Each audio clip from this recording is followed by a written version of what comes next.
Հայացք մամուլի ակումբում հյուրընկալել ենք ԱԻՄ առաջնորդ Պարուր Հայրիկյանին, շնորհակալություն պարոն Հայրիկյան հրավերն ընդունելու համար։ Պարոն Հայրիկյանի հետ կխոսենք ներքին եւ արտաքին քաղաքականությունից։ Պարոն Հայրիկյան, նախ այսպես երևի թե թիվ 1 գլխավոր քաղաքական խնդիրը որն եք համարում մեր երկրի համար։ Թե արտաքին թե ներքին։ Ընդհանրապես առաջին հայացքից հարևանների հետ հարաբերությունների հարցն է։ Խաղաղության հարցը, որը կարևորագույն հարցն է բոլոր ժողովուրդների համար, մեծ սպառնացող պատերազմի հարցը, բայց որպես ռազմավարական հարց եւ որպես հիմնական հարց կարելի է նշել Հայաստանի կողմնորոշումը։ Դա թվում է թե արտաքին քաղաքականության հարց է, Եվրոպա թե մաքսային միություն, այսպես կոչված, բայց իրականում միայն արտաքին քաղաքականության հարց չէ, դա նաև արժեքային համակարգի հարց է, դա եւ ժողովրդավարության հարց է, եւ իրավական պետության ստեղծման հարց, մարդու քաղաքացու նկատմամբ հարգալից վերաբերմունքի հարց, նաև ապահովության հարց, որովհետեւ որքան էլ որ պորոտախոս են իրենց գերտերություն երևակայողները եւ նրանց տեղական ճորտերն ու հարճերը, միևնույնն է համաշխարհային կայունությունը ապահովողը հիմնական ուժը դա ՆԱՏՕ-ն է, եվրոպական արժեքային համակարգը, եվրոպական մտածողությունը։ Մենք ունենք նաև մասնավոր խնդիրներ, տեղական, որ դրանց մեջ Հայաստանի, որը ացանցիալ է, որովհետև պատճառը եւ հետևանքը իրար հետ շփոթել պետք չէ, կապված է մեր այդ արտաքին կողմնորոշման հետ, եթե Հայաստանը դարձած չլիներ արդեն այսօրվա իշխանիկների կամքով դարձած չլիներ Ռուսաստանի կամակատարը, ճորտը, նույնիսկ կարելի ասել ստրուկը, բայց խոսքը Հայաստանի իշխանությունների մասին է, ոչ մեր մասին, ապա մենք նաև գազի խնդիրը այս մակարդակով չէինք ունենա։ Այսօր այստեղ գալուց առաջ ես հատուկ ճշտել եմ, թե Ֆրանսիայում Փարիզի քաղաքացին որքան է վճարում գազի համար։ Չնայած իր կենսամակարդակի զգալի տարբերությանը մեզնից, դրանք վճարում են մեզնից պակաս։ Հայ քաղաքացու ինչին է պետք, թե սահմանի մոտ գազը որքանով է վաճառվում։ Եթե ինքը $400 է վճարում 1000 խորանարդ մետրի համար։ Իսկ ավտոմեքենաները լիցքավորողները $500 են վճարում։ Սա աշխարհի ամենաբարձր գներից է, իսկ մեզ խաբում են, թե էլ գինը չի բարձրանա, էլ ուր պիտի բարձրանար, սրանից վեր ուր պիտի բարձրանար։ Եվ կարևորագույն արդեն վտանգներից կարող եմ ասել, ոչ թե խնդիրներից արտագաղթն է։ Ես մի քանի օր առաջ ինձ թույլ տվեցի հրապարակավ խոսել դրա մասին եւ միաժամանակ ընդգծեցի, որ ես բարոյական իրավունք ունեմ դրա մասին խոսելու։ Ինչու ունեմ բարոյական իրավունք դրա մասին խոսելու եւ ձեզ հայտնի պատճառներով, ենթադրում եմ, որ ձեզ հայտնի է հիմնական պատճառը։ Արտագաղթող ամեն մարդ պետք է իմանա, որ ինքը գնում է որպեսզի այստեղ մնացողներին օգնի հեշտ սպանել։ Պիտի նա իր հարևանուհուն, իր հարևանին ու մտածի, ես գնում եմ, որ սրանց սպանելը հեշտ լինի։ Իսկ այն, որ ուզում են սպանել, վերացնել, դա այլևս գաղտնիք չէ։ Ցանկացած արտագաղթող պիտի իրեն պատկերացնի դահիճների հայ ժողովրդի նոր ցեղասպանություն իրականացնողների դաշնակից։ Եվ միայն մի քանի բացառություն կա, որոնց դեպքում կարելի է ժամանակավոր արտագաղթը թույլատրելի համարել։ Հիվանդություն, որը այստեղ բուժել հնարավոր չէ, աշխատանքի համար գնալ ապուստի միջոցներ հայթայթել ընտանիքի համար, բայց հայրենիքը լքող ամեն ընտանիք իր հետ տանում է մեկ զինվոր կամ մեկ զինվորուհի։ Իսկ մենք ամեն մի զինվորի համար շուտով կգա ժամանակը կդողանք։ Եթե 19 թվականին Անդրանիկը Հայաստանը չլքեր, կարող է մենք կարծիտակ կռվող ունենայինք։ Իսկ եթե կարծիտակ հայերը կռվեին, մենք ունենայինք այլ ճակատագիր, այսօր հայերը կլինեին այս տարածաշրջանի հիմնական հայ ժողովուրդը կունենար ամենահզոր պետություններից մեկը, 20-ից 30 միլիոն բնակչությամբ, նույնիսկ ցեղասպանությունից հետո։ Պատմությունը պետք է իմանալ, որպեսզի այդ նոր սխալներ թույլ չտանք։ Սա է հիմնականը, որ կուզեի ասել, որտեղ հասկանում եմ մամուլի ասուլիսի ընդգրկումը։ Շնորհակալություն, Ազատություն։ Շնորհակալություն, երկու հարց։ Առաջին հարցը Հայաստանի նախագահ Սերժ Սարգսյանը ժամանակի ավարտություն վստահություն հայտնեց, ասաց, որ այս տարի Հայաստանը կդառնա մաքսային միության իրավանց, սակայն բազմաթիվ քննադատություններ են հնչում, թե առանց խորհրդարանում հայ բացը բարձրացնել, միգուցե խորհրդարանը դեռ կամ ինչու չի դրվում այդ ճակատագրական հարցը հանրային քննարկման, միգուցե հանրակրվեի նման հայտարարություն է արվում։ Ինչ կասեք այս կապակցությամբ։ Արդյոք չպետք է այդ հարցը դրվի հանրակրթվի, մանավանդ որ շատերը գիտեք կասկածի տակ են առնում խորհրդարանական նախագահական ընտրությունների լեգիտիմությունը եւ հայտարարում են, որ նման ոչ լեգիտիմ իշխանությունները չեն կարող նման ճակատագրական հարց միայն մեկնեցել։ Ձեր հարցում հնչած նաև պատասխանները համարեք իմ պատասխանների մի մասը, որոնք կմանրամասնեն։ Մասնավորապես, որ այդ բնույթի հարցերը պատասխան են ստանում որոշակի քննարկումներից հետո։ Եթե ոչ հրապարակային, ապա պետական համակարգում, գոնե կուսակցական մակարդակով պիտի քննարկվեր։ Սա միահեծան որոշում է եւ ոչ մի կապ չունի հայ ժողովրդի բաղձանքների հետ։ Որքան էլ որ այսօր մեր քաղաքական կուսակցությունները անտարբեր կեցված կընդունեն երևույթի նկատմամբ, մեզ հայտնի է պատճառը, նրանք բոլորը նույն արմատներից են գալիս, նրանք բոլորը նույն թիմից են, իրենք էլ վերջերս ապացուցեցին մեր ժողովրդի համար հիմնական հարցի մասին չեն խոսում։ Կենսաթոշակային այդ պարտադիր կൂട്ടակային կենսաթոշակային համակարգի մասին խոսում են, 50 դրամով ավելացնելու մասին խոսում են, բայց գազի մասին անգամ վախվորած են խոսում, որովհետև իրենց ռուսական պապան կնեղանա։ Նրանք բոլորը նույն թիմն են ներկայացնում, բայց ժողովրդի կարծիքը մենք ուսումնասիրել ենք եւ այս կատաղի քարոզչական արշավից հետո անգամ Մաքսային միության օգտին ժողովրդի միայն 40%-ն է կողմ։ Մենք անաչառ թվեր ենք ներկայացնում։ Մյուսները, ովքեր ասում էին ի սկզբանե թե ժողովուրդը կողմ է Մաքսային միությանը եւ դեմ Եվրոպային, նրանք ստում էին, նրանք ոչ միայն մասնագետ չեն, այլ իրենց գործում ամենափչացած մակարդակը ներկայացնող անձիկ են։ Դրանից են կողմ հնարավոր չէ։ Նախնական փուլում 23% էր, հիմա ցավոք սրտի դարձել է 40% եւ ավելի Մաքսային միության կողմնակիցների թիվը։ Եվ հիմնական պատճառն այն է, որ մարդիկ կարծում են, թե կան բաներ, որ իրենք չեն հասկանում, որ հասկանում են իշխանավորները կամ լռող կամ համերաշխող կուսակցությունները։ Այո, դա անթույլատրելի էր, եթե նայում ենք 1991 թվականի անկախության հանրաքվեի տեսանկյունից, ապա տեղի ունեցավ ոչ միայն նահանջ, այլ դավաճանություն մեր ազգային իդեալների նկատմամբ, մեր ազգային արժեքային համակարգի նկատմամբ։ Չի կարող հայ մարդը նախապատվություն տալ 3 դիկտատորների դաշինքին։ Սա շատ հասարակ բան է։ Ուրիշ ոչ մի բանի մասին խոսել պետք չի։ 3 դիկտատոր, այսինքն 3 ավազակ, 3 հանցագործ։ Եթե սեփական ժողովրդի ազատությունների վրա բռնանում ես, դու հանցագործ ես։ 3 հանցագործ հավաքվել են, իրար հետ թայֆա են ստեղծում եւ մեզ համոզում են, թե մենք հայերս ձգտում ենք ոչ թե 27 դեմոկրատական պետությունների հետ լավ հարաբերություններ ունենալ, այլ երազում ենք այդ 3 դիկտատորների հետ։ Ինչ է թե մեզ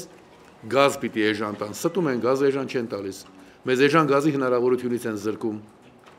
Ստում են, որ մեր ազգային անվտանգությունը դրա հետ է կապված։ Այդ նույն 3 ավազակներն են, չէ, զենքի առևտրով զբաղվում։ Ռուսաստանը հպարտանում է, որ իր զենքի հատկացումները դարձրեց $100 միլիարդ։ Դու խաղաղության, ժողովրդավարության այդպիսի հարցերով ուրախացիր։ Վաղը նավթի գինը կընկնի, իսկ արդեն այդ գործընթացը սկսված է եւ դու կրկին կհայտնվես սնանկ պետության վիճակում։ Սխալ բան է կատարվել եւ այդ սխալ ուղղելը մեր խնդիրն է։ Մենք մասնավոր հանդիպումներով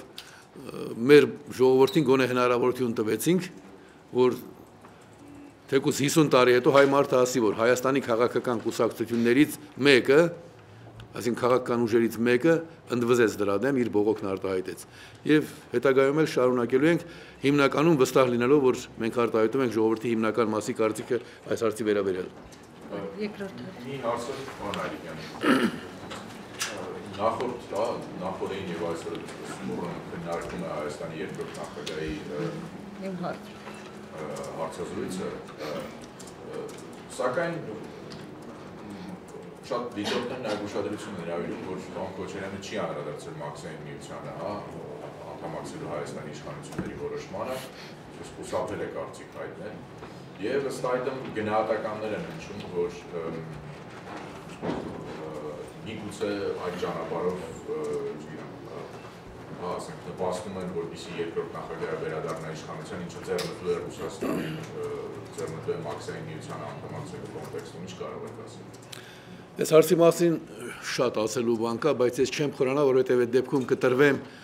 այն դավադրությանը, որի առանցքում ընկած է մի խնդիր։ Հայ մարդու ուշադրությունը շեղել կարևորագույն հարցերից։ Դուք շատ ճիշտ եք նկատում ամենակարևոր հարցի մասին, այսպես կոչված երկրորդ նախագահը, ինչ եմ ասում, այսպես կոչված, միայն մարտի 1-ը կամ գույք պարտքի դիմացը բավական է, որպեսզի ամեն հայ մարդ հասկանա, որ դա մեր ժողովրդի առաջնորդը չի եղել։ Եթե ընտրվել է ինչ-որ պահի 98 թվականին, հիմա փաստ է դա չենք կարող մերժել, ընտրվել է, բայց հետո իրեն չի պահել որպես նախագահ։ Ուրեմն նրանք ոչ միայն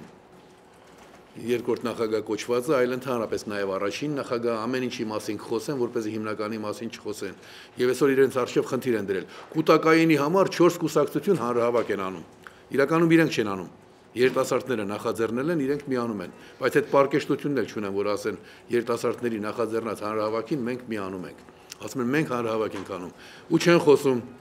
Ղազագիրի մասին։ Ղազագիրը գիտեք որն է, չէ՞, գազի այդ գազագիր չէր, էլի այդ համաձայնագիրը, դա իսկական գազագիր էր։ Դրա մասին չեն գոնե դրա մասին խոսեն, ակնհայտ կդառնա, որ մաքսային միության բռնատիրական քայլերի կամ անազնիվ քայլերի նկատմամբ քննադատական վերաբերմունք ունեն։ Նրանք բոլորը զբաղված են մեր ուշադրությունը հիմնական հարցից շեղելով եւ որքան հնարավոր է կշեղեն։ Ավելի մանրամասներ ես շատ բաներ ունեմ ասելու այսպես կոչված երկրորդ նախագահի մասին, բայց դրանք ձեզ հայտնեն, ես ձեր ժամանակն ու իմ ժամանակը կխնայեմ։ Չէ, ուղղակի մի ճշտով հարց, բան արդյոք հիմա նման ինչ-որ տարբերակ է իրականացնում երկրորդ նախագահի իշխանության ինչ Ռուսաստանի ձեռնբերին ինչ է կարծում։ Ինձ համար նրանք համեցեք։ Եթե նկատում եք դա, եթե նկատում եք դրանք ընդհանրապես թղթային իրարանցումներ են, այսինքն որևէ լուրջ բան չկա եւ բոլորս գիտենք, որ Տիգրան Սարգսյանը ընդհանրապես Սերժ Սարգսյանի նշանակած վարչապետն է։ Տիգրան Սարգսյանի տեղում կարող է լինել ձեզնից որևէ մեկը եւ Տիգրան Սարգսյանի որևէ քայլ առանց Սերժ Սարգսյանի հետ համաձայնեցնելու չի կատարվում։ Եթե բան ունես ասելու Տիգրան Սարգսյանին, ըստ էության պիտի ասես Սերժ Սարգսյանին ամբողջ հանրապետական կուսակցությանը։ Այս գիտեք, որևէ կուր նույնիսկ միավորի ներսում մաֆիոզ կլինի, թե ֆուտբոլային թիմ կլինի, մշտապես կա մրցակցություն։ Հիմա այս մրցակցությունը նույն մաֆիոզ խմբավորության ներսում բոլորի պապան նույնն է, KGB-ն։ Դրանց իշխանությանը վերել KGB-ն։ Տեսեք, Լևոն Տեր-Պետրոսյանը խոսում է մաքսային միության մասին ոչ մի խոսք չկա։ Ռոբերտ Քոչարյանը խոսում է մաքսային միության մասին ոչ մի խոսք չկա։ Սերժ Սարգսյանը ոտով գլխով տրվեց, դրանք նույնն են։ Եվ իրենց այս կռիվը ընդհանրապես կերակրամանի մոտ մի քիչ ավելի հարմար տեղ ունենալն է։ Ինչ վերաբերում է կոնկրետ այդ մտքերի փոխանակությանը, այդպես ասեմ, ապա շատ ակնհայտ է, որ մի դեպքում Տիգրան Սարգսյանը ազատ անկաշկանդ խոսել է, մյուս դեպքում Ռոբերտ Քոչարյանը իր օգնականներով հավաքվում մի քանի օր, մի քանի շաբաթ քննարկում է, գրավոր տեքստ է տալիս։ Ռոբերտ Քոչարյան բան ունես ասելու, որ լրատվամիջոցը կզրկի, ասա Տիգրան Սարգսյան, քեզ հետ որպես ներկայիս վարչապետ, ես էլ նախկին վարչապետ, ոչ նույնիսկ նախագահ, քննարկենք, բանավեճ անցկացնենք։ Այդ պայմաններում Երևան նրանց գոնե մտավոր մակարդակը, ինչ վերաբերում է իրենց բարձրացրած, իրենց արծարծած հարցերին, ապա տարրական իրազեկությունը մեզ հուշում է, որ այն ինչ ունենք, լավ կամ վատը, սկիզբ է առել Ռոբերտ Քոչարյանի ժամանակներից։ Իսկ ցավոք սրտի այնտեղից լավ բան սկիզբ առնել չէր կարող։ Մարտի 1-ը դրա վկայությունն է։ Պարոն Հայրիկյան, այդ ամսի 18-ին 4 կուսակցություններ, նաև երիտասարդները նախաձեռնել են պետական կենսաթոշակային բարեփոխումներ։ Արդյոք դուք կմիանաք, քանի որ ինքներդ էլ նախաձեռնում եք հավաքներ, հանդիպումներ, Ուրեմն մենք համարեք, որ մենք միացած ենք։ Ըստ էության նրանք բոլորն են միացած մեզ, որովհետև ինքնորոշման սկզբունքն է կրկին արծարծվում։ Հիմնական գաղափարը հետևյալն է. պետք է այդ երևույթը կյանքի կոչվի կամավորության սկզբունքով։ Կամավորության սկզբունք նշանակում է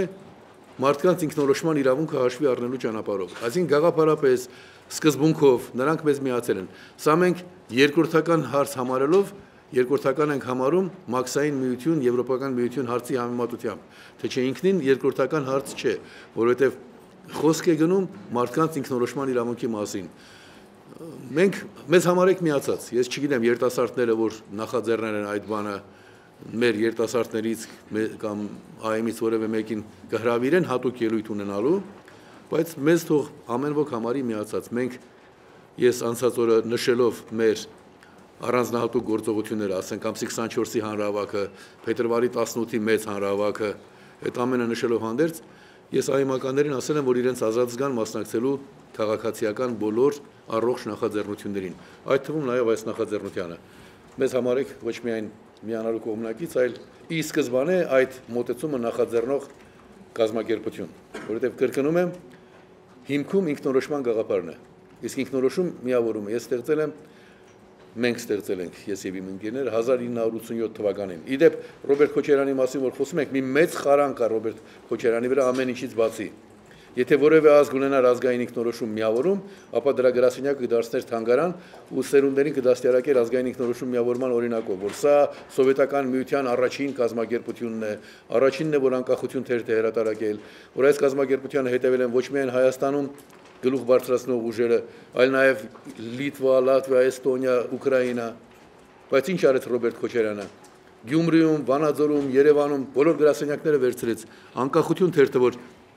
սովետական միության առաջին այլընտրանքային քաղաքական թերթներ, նրա գրասենյակը մինչև հիմա դատարկ է, բայց մեզնից վերցրել են։ Դա մնալու է որպես մի եւս մեկ ամոթալի խարան, ել չեմ խոսում գույք պարտքի դիմաց ազգադավ դավաճանական մտածելակերպի արմատավորման համար, որը այսօր շարունակում են։ Դա նույն գծի շարունակությունն է։ Կարծում եմ մամուլի ասուլիսի համար այսքանը բավական է։ Եվս մի հարց, ինչ եք կարծում հստակ Մաքսային միության միանալը արդյոք պետք է դրվի հանրաքվեի, թե ոչ։ Մաքսային միության հարցը կարող է դրվել նաև հանրաքվեի, արդար քարոզարշավի պայմաններում, եթե այսօր կա 60% ոչ եւ 40% կողմ, արդար քարոզարշավի պայմաններում դա կդառնա 80% ոչ եւ 20% կողմ, իսկ եթե եվրոպական միությունը իրեն ճիշտ դրսևորի, դա կդառնա մոտավորապես այնքան, որքան որ անկախության հանրաքվեի ժամանակ մենք քվեարկել ենք։ Եվ իշխանությունները իրենց, ասենք KGB-ի գործակալական ցանցը, որքան էլ որ կեղծիքներ կատարի, միևնույն է դեպքում հաղթականորեն կավարտվի։ Բայց սա հակասահմանադրական կառույց է։ Մեր սահմանադրությունը ունի որոշակի դրույթներ, որոնք Մաքսային միությունը նախատեսում է խախտել։ Այնպես որ հանրաքվեի հարցը չկա։ Ընդհանրապես սահմանադրական դատարանը պիտի պարկեշտություն ունենար, բայց արդեն սկսում եմ ես կասկածել, տարրական գրագիտություն նույնպես չունի, որովհետև գազի համաձայնագիրը երբ համարեց սահմանադրությանը չհակասող, մենք բոլորս հասկանում ենք, չէ՞ որ մեր սահմանադրությունը դեմ է մենաշնորհների, բայց այդ գազի համաձայնագիրը մենաշնորհ է ապահովում մի պետության կամ մի ձեռնարկության համար։ Դա արդեն հակասահմանադրական է, հետևաբար սահմանադրական դատարանի իր քորոշման վրա կարելի է կասկածել։ Ինչ վերաբերում է սկսված գործընթացին, մեր նախագահ սխալ սկսեց, այդ հարցը չէր քննարկվել եւ հենց իր այս քայլով ինքը արդեն կասկածի դրեց իրավունք ունի ինքը կոչվելու մի ժողովրդի նախագահ, որի կարծիքը բոլորովին հաշվի չառնելով, որի կարծիքը արհամարելով ինքը ազգին վերաբերող կարևոր որոշումներ է ընդունում։ Սա նույնպես չպետք է մոռանանք։ Ցավոք սրտի դժբախտ ժողովուրդ ենք։ 3 նախագահ ենք ունեցել, 3-ն էլ իրար հետ մրցել են, թե ով ավելի շատ կդավաճանի հայ ժողովրդին, ով ավելի շատ վնասներ կպատճառի հայ ժողովրդին։ Սա է դրանց մրցակցության հիմքում։ Եվ 3-ն էլ նույն թիմի մարդիկն են, 3-ի պապան էլ նույնն է, 3 Կրուչկովներ, այսօր Պուտինը։ Այս է մեր դժբախտությունների հիմնական պատճառը։ Թույլ չտվեցին, որ հայ մարդը որպես այդպեսին կայանա։ Կան այլ հարցեր։ Գիտեք, մենք ամսի 24-ի համար նախատեսել ենք հանդիպում, բայց կարող է իսկապես դարձնենք հանրահավաք։ Ազատության հրապարակում եւ երթ։ Բայց հիմնական մեր մեծ համազգային միջոցառումը պիտի լինի փետրվարի 18-ին, չնայած չեմ ուզում շեղել։ Մենք մերը ազատ անկախ Հայաստան, ոչ Մաքսային միությանը։